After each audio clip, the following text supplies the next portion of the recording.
spoti za Asam Online TV, lakini leo tupo Madinatul Bahari ambapo tunaenda kuangalia yale ambayo yametekelezwa ndani ya ilani ya Chama cha Mapinduzi 2020-2025.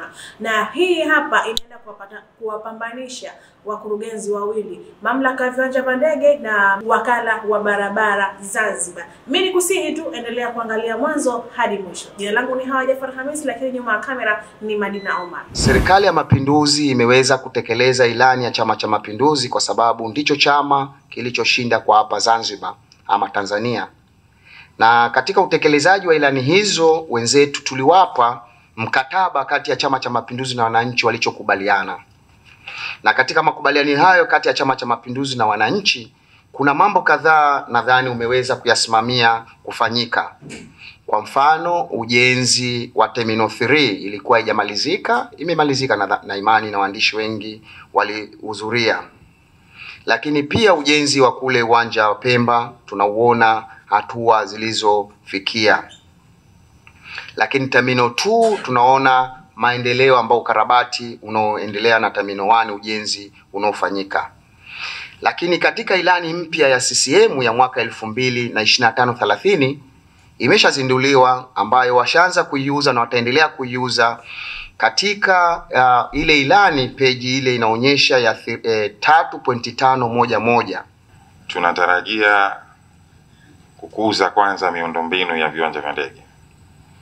Tukizungumza abiria, tukizungumza watalii wakifika katika nchi yetu pamoja na mashirika ya ndege, kwanza sisi kwa maana viwanja vya ndege ndio ambao tunawapokea. Na katika kupokea kuna vitu vile vya msingi. Cha kwanza huduma, lakini cha pili ni miundombinu. Kwa katika kuimarisha miundombinu ya viwanja vya ndege, serikali kupitia mamlaka ya viwanja vya ndege ili mwaka 2021 tulizindua rasmi Terminal 3, yani jengo letu la 3 la abiria ambalo lina uwezo wa kuhudumia abiria 1,600,000. Wakati huo tunazindua kama abiria 1,500,000 hivi. Tutaona by the time tunazindua tayari tulishazidiwa. Lakini serikali ambayo inaongozwa na Dr. Hussein Ali Mwinyi tuliona sasa na mikakati ambayo inachukuliwa kwa kushirikiana na sekta ya utalii, ongezeko kubwa sana la abiria. Tunapozungumzia sasa hivi kwa mwaka 2024 tuna abiria 2,000,000, almost 2,200,000. Kwa hiyo kaona kuna haja kubwa sana kuimarisha miundombinu ya viwanja vya ndege ili kuhakikisha kwamba tunatoa huduma katika viwango vinavyotakiwa. Kwa hiyo tulianzisha mradi wa ujenzi wa Terminal 2 ambao tulianza rasmi 2023, na katika ilani yetu tunaendelea nao mradi huu ili kuhakikisha kwamba ndani ya hii miaka 5 mradi huu tunaokamilisha. Hadi sasa tumeshafikia 80% ya ujenzi wa jengo hili la pili la abiria, ambalo litakuwa ni jengo jipya lenye uwezo wa kuhudumia zaidi ya abiria 1,400,000 kwa mwaka. Tangu Tumbatu ilianzishwe iumbwe hapakuwa na barabara, lakini inajengwa sasa hivi. Lakini na Uzi wanajengwa barabara.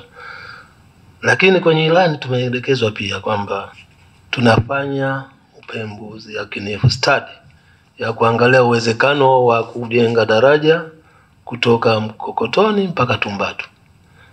Na kwa awamu hii ikionekana positive, daraja litajengwa. Daraja la Charawe Chwaka kama kilomita 1.3 hivi.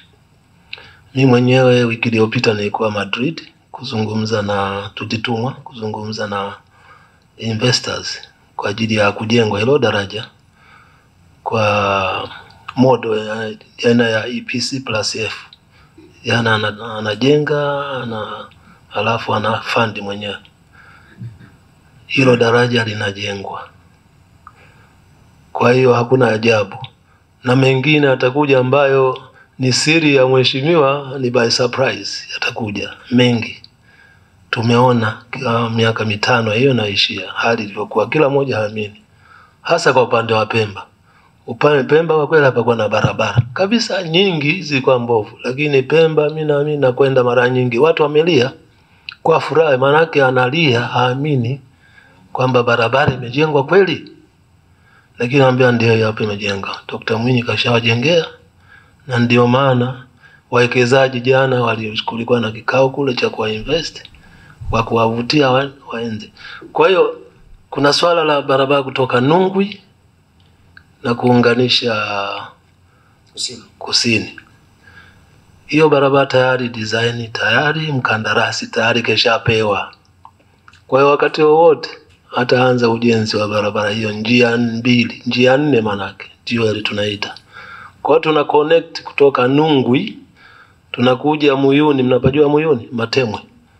Kuna hoteli Palolo pale. Kuna hoteli nzuri tu pale. Tunakuja mpaka Kipilipilini manake Chwaka. Alafu ya Kipilipilini utakuja uende Ndijani, alafu utaunganisha kwenda kwenda Makunduchi. Na hiyo barabara ni katika ilani zimo kwamba kujenga barabara kwa njia 2. Hatukuziatajwa, lakini moja yetu tutajenga kuwa njia 4, maana yake unakwenda njia 2 na kurudi njia 2. Kwa hiyo tutakuwa na highway moja kali moja wapo. Na sio hiyo tu, lakini pia tunaunganisha barabara na bandari ya Mangapwani na viwanda vidogo vidogo ambavyo viko Dungazuze industrial parking. Tutajiunganisha kutoka Mangapwani, Mfenesini, tunapita Mbuzini au Kanyageni pale mpaka Regeza Mwendo. Njia 4 hizo. Alafu na Amani mpaka Dunga Chwaka. Njia 4. Kwa hiyo Zanzibar itakuwa something special. Lakini kwa upande wa Pemba hatujaiacha. Kama watu wameshafika Ole Kengeja, ipo barabara hiyo. Na yenyewe tunaiunganisha tunatengeneza kuwa njia 4. Na mtazamaji wa Asam Online TV, nadhani tumepata kujua na tumepata kuona uchanganuzi wa ilani ya Chama cha Mapinduzi 2020 na hadi 2030. Ni ripoti za Asam Online TV, nadhani kwa upande yote miwili imeweza kupambanua ama imeweza kuchanganua yale ambayo wameyatekeleza ndani ya ilani ya Chama cha Mapinduzi 2020. Nikikwambia ilani imetekelezwa kweli. Mimi jina langu ni Hawa Jafar Hamis, lakini nyuma kamera ni Madina Omar. Usisahau kusubscribe, kucomment na kushare na kulike ili wa kwanza kupata video zetu.